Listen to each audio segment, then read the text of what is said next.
I'm assuming I'm not the first student to not be able to go on a trip because of medical issues. Things happen all the time and it's unexpected. It's not like I planned this in advance.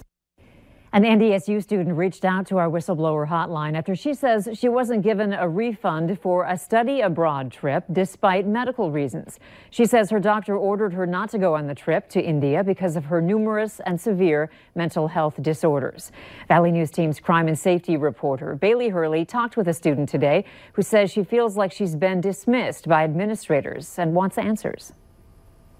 For the past 3 years, Nicole Olson has had a lot on her plate. I was officially diagnosed with 5 different mental disorders, and I still have a lot of problems with them. But in early 2017, Olson's mental health was in a good place and signed up for a 12-day trip to India at the end of the year. But her health later dramatically declined, and on a December trip to the hospital, Olson's doctor gave a heartbreaking order. He was like, I highly recommend you do not go on this trip because it would just be a mental disaster for you. She gave this doctor's note to administrators, and Olson says that they told her that they'd refund as much money as they could at the end of the month. And the refund ended up being about $100 for a $4,100 trip. I understand that there are some things that can't fully be canceled.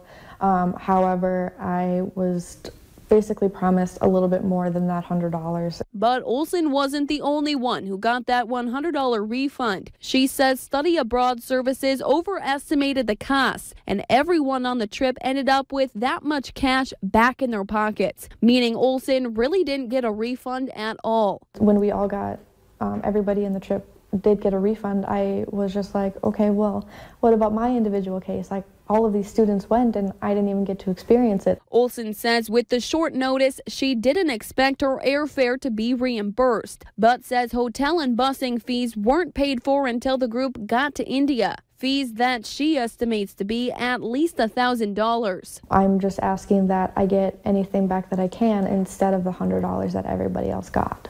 In Fargo, Bailey Hurley, Valley News Live. We reached out to NDSU, but they say they cannot comment on the situation. If you have an issue in your community, call our whistleblower hotline, 237-6576.